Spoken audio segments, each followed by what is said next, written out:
that you feel can be corrected somewhat quickly, and how? And Mike has talked several times, mentioned how it, different things are disrupting the flow of the offense. Is that one of the things? Well, good morning, Jerry. Hopefully we can get it fixed. Obviously if I had the answers, or if we had the answers, we would have, had it fixed by now. But, we believe in our guys, believe in the guys up front and the backs. And sometimes it's on me if it's an RPO and I throw it instead of hand it off.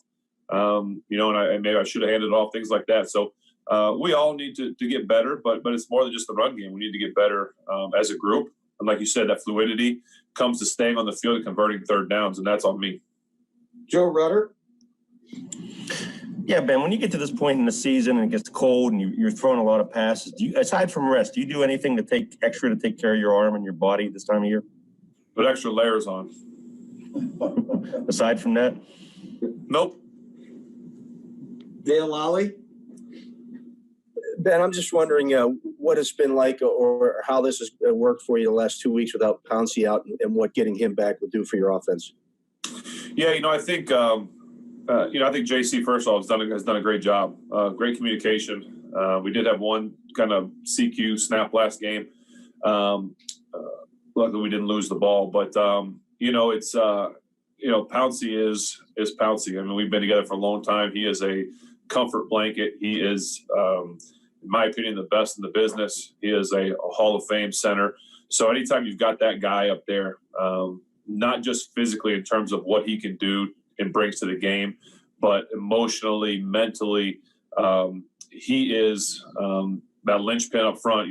They always say we go as they go up front, and he's the main guy up there. And so they'll all feel more comfortable with Pouncey's back. I'll feel more comfortable. And, he's our captain for a reason. He's the best in the business, and I hope we can get him back.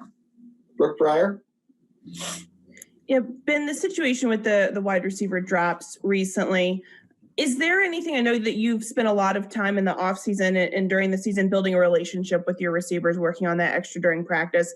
Is there anything more that you can do as far as, helping them to correct the drops that they've had? Is there anything that you can do in practice, or is it just something that it's a mental thing for them to get over?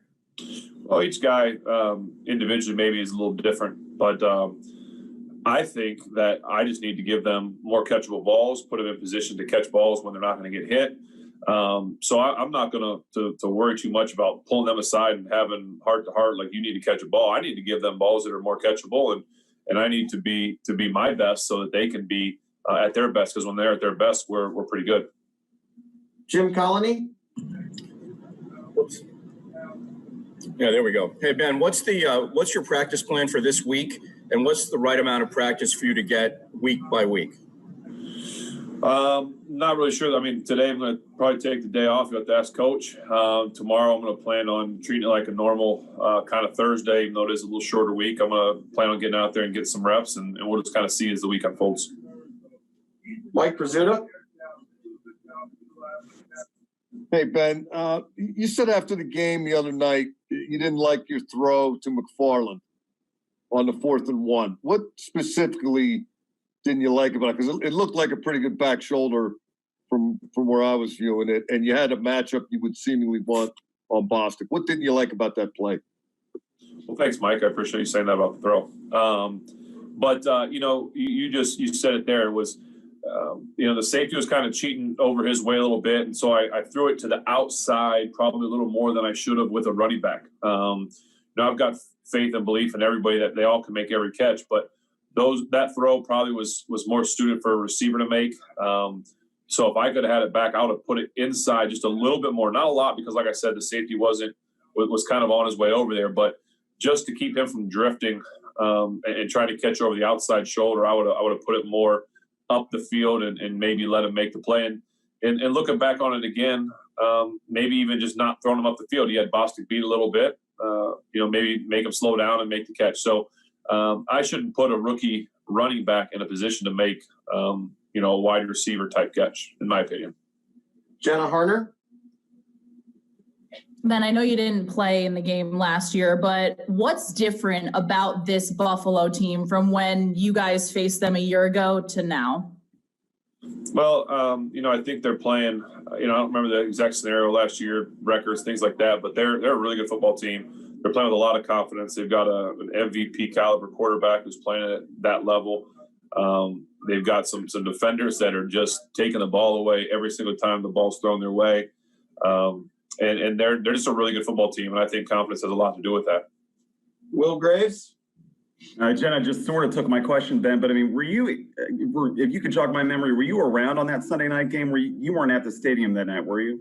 When they played? Yeah, I was at every game last year. Okay, well, what was your impression? Remember, Ducks struggled that game, obviously. I'm curious, did the competitor, I know the last year sucked in general, but was it more acute in that moment, knowing so much was at stake, and just are you sort of anxious to kind of get a shot at these guys this time around?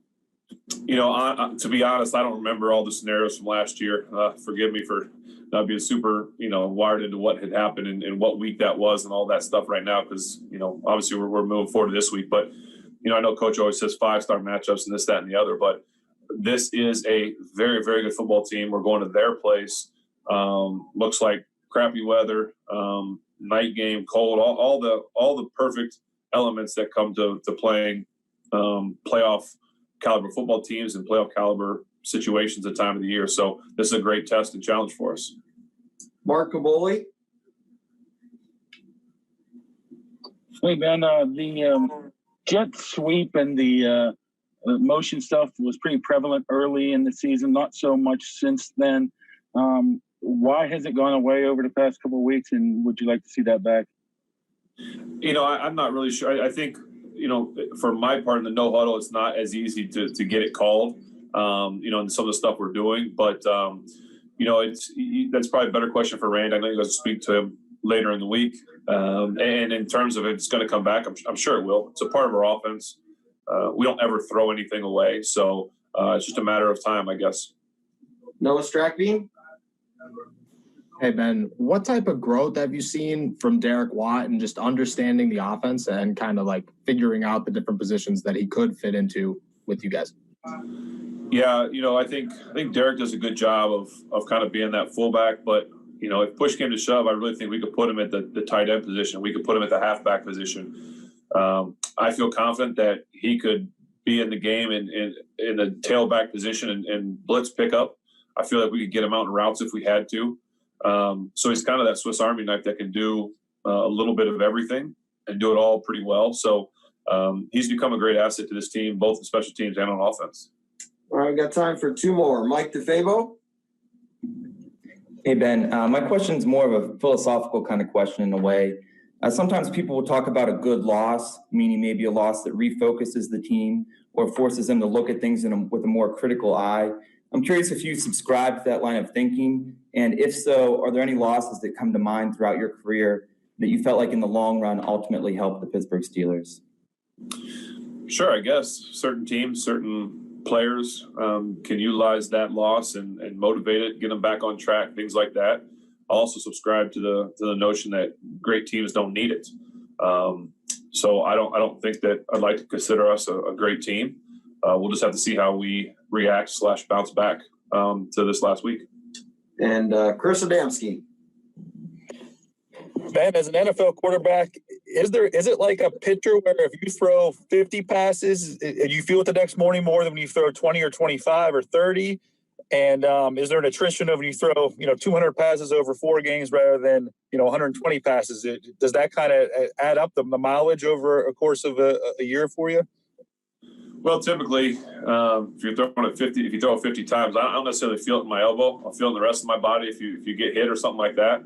The guys done a great job up front protecting me. And in terms of what does 200 throws over 4 games do compared to 120, that's going to probably be something that, as we keep working towards the end, does my arm feel fatigued? Can I still get the ball down the field? What's it going to feel like in the off season? Things like that. So I can't answer that question because I just don't know yet. But, that's why we take days and I rest.